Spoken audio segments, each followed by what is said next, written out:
नमस्कार दोस्तों, मैं advocate Rajan Kumar Prasad, Delhi high court आज आपके सामने फिर से उपस्थित हूँ एक नए टॉपिक के साथ। कई सारे क्वेश्चंस मुझसे पूछे गए, जैसे चार्जशीट को लेकर।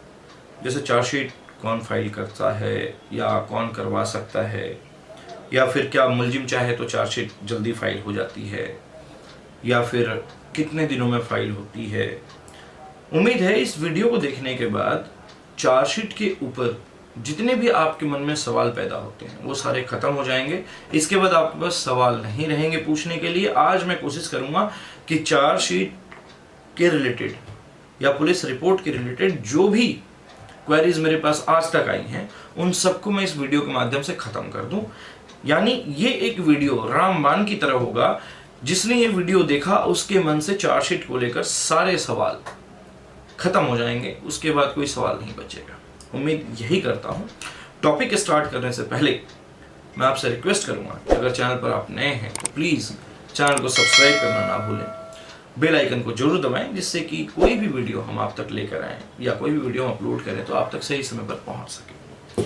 वीडियो अगर अच्छी लगे तो लाइक जरूर कर दें, शेयर जरूर करें, जिससे और लोग भी लाभान्वित हो सकें। और शायद कोई क्वेश्चन अगर आपके मन में रह जाए तो आप मुझे उससे कमेंट के द्वारा पूछ सकते हैं। चलिए स्टार्ट करता हूं टॉपिक। चार्जशीट कौन फाइल करता है, सबसे पहले इसका जवाब दूंगा मैं। देखिए, चार्जशीट जो है हमेशा किसी भी व्यक्ति के ऊपर अगर कोई केस होता है तो उसको तफ्तीश करने के बाद यानी इन्वेस्टिगेशन करने के बाद पुलिस वो चार्जशीट जो है कोर्ट के समक्ष दाखिल करती है, अपनी रिपोर्ट जो है कोर्ट के समक्ष दाखिल करती है। कितने दिनों में चार्जशीट फाइल होती है, अगर इसकी मैं बात करूं तो देखिए, चार्जशीट फाइल करने का समय जो है 167 ऑफ सीआरपीसी सब क्लाउज 1 और 2 में दिया गया है। 1 में कहा गया है वो केसेस जिनमें 7 साल या 10 साल से कम की सजा हो, 10 साल से कम की सजा हो, उनमें चार्जशीट फाइल करने का समय, चार्जशीट या पुलिस रिपोर्ट जिसको हम कहते हैं, कई लोग पुलिस रिपोर्ट के माध्यम से जानते हैं, कई लोग चार्जशीट के माध्यम से जानते हैं। तो 167 ऑफ सीआरपीसी सब क्लाउज 1 के तहत वो केसेस जिनमें 10 साल से कम की सजा है उनमें तो पुलिस को अधिकार है कि 60 दिन के अंदर चार्जशीट फाइल करना ही करना है, ये बाउंडेड है। दूसरा, अगर जिन केसेस में 10 साल से ऊपर की सजा है उन केसेस में पुलिस के पास अधिकार है 90 दिन के अंदर चार्जशीट फाइल करने का। अब कई बार क्वेश्चन आता है पीसी एक्ट के ऊपर कि पीसी एक्ट में कितने दिन में चार्जशीट फाइल हो सकती है। देखिए, पीसी एक्ट में अलग से भी प्रावधान है और सीआरपीसी भी चलता है। उसके बारे में मैं पीसी एक्ट को बाद में कभी मैं बनाऊंगा और पीसी एक्ट के ऊपर डिटेल में मैं वीडियो बनाऊंगा। अभी खैर चार्जशीट नॉर्मल हम जान लेते हैं। अब क्वेश्चन आता है, क्या मुलजिम चार्जशीट फाइल करवा सकता है? देखिए, मुलजिम के हाथ में चार्जशीट फाइल करवाने का कोई भी पावर नहीं है। हाँ, पर कई बार हमने देखा है कि पुलिस को रिक्वेस्ट करने के बाद या पुलिस वालों से विनती करने के बाद पुलिस वाले कई बार कुछ ले दे के या मुलजिम या मुलजिम के घर वालों की बात मानकर जो है चार्जशीट जल्दी से जल्दी फाइल कर देते हैं। जैसे 1 महीने में कर दिया, 15 दिन में कर दिया, 3 महीने का टाइम है तो 2 महीने में कर दिया, 1.5 महीने में कर दिया, ऐसे, और 2 महीने का टाइम है तो 1 महीने में, 45 दिन में, ऐसे कर देते हैं। लेकिन पुलिस रिपोर्ट सिर्फ और सिर्फ पुलिस वाला ही फाइल कर सकता है, ना कि इसके बारे में या इस पुलिस रिपोर्ट के ऊपर किसी का अधिकार बनता है कि वो कोई भी व्यक्ति फाइल करवा दे। हाँ, फाइल करने के बाद, पुलिस रिपोर्ट दाखिल करने के बाद, पुलिस रिपोर्ट जो है, चार्जशीट जो है, वो प्रोसिक्यूशन ब्रांच में जाती है, जहां पब्लिक प्रोसिक्यूटर वगैरह बैठते हैं। पब्लिक प्रोसिक्यूटर उस चार्जशीट को देखते हैं, पढ़ते हैं, और पढ़ने के बाद अगर कोई भी कमी उसमें नजर आती है तो वो बकायदा ऑब्जेक्शन लगाकर उस इन्वेस्टिगेशन ऑफिसर को दोबारा से भेजते हैं वापस कि इसमें ये कमियां रह गई हैं, इनको पूरी करो और तब इसको कोर्ट में दाखिल करो। यानी चार्जशीट फाइल करने में, कोर्ट के समक्ष तक ले जाने में 2 लोगों की ही जरूरत पड़ती है। एक जरूरत पड़ती है आपकी पुलिस ऑफिशियल्स की, यानी जो इन्वेस्टिगेशन ऑफिसर होता है, आईओ होता है, उसकी। और दूसरी जरूरत पड़ती है प्रोसिक्यूशन डिपार्टमेंट की, यानी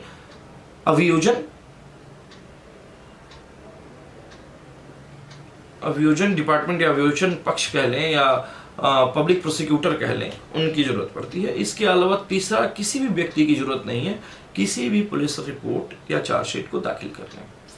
चार्जशीट जो है हमेशा 173 ऑफ सीआरपीसी यानी 173 ऑफ सीआरपीसी के तहत दाखिल की जाती है। अब पुलिस, एक चीज आता है, कई बार हमने देखा है कि 24 घंटे में इन्वेस्टिगेशन कंप्लीट करना होता है।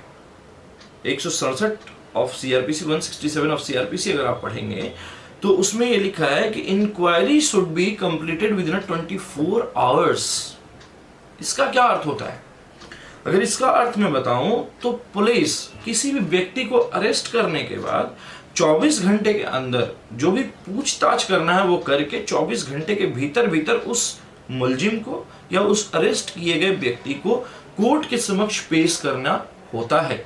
और ये बाध्य है पुलिस कि 24 घंटे में करेगी ही करेगी। अगर नहीं करती है तो उसके ऊपर बकायदा आप चाहें तो रॉन्ग डिटेंशन का एप्लीकेशन आप निचली अदालत में 342 के तहत लगा सकते हैं, आईपीसी के तहत। और दूसरा, अगर आप चाहें तो हाई कोर्ट में रिट भी फाइल की जा सकती है। ये दोनों प्रावधान आपके पास उपलब्ध हैं।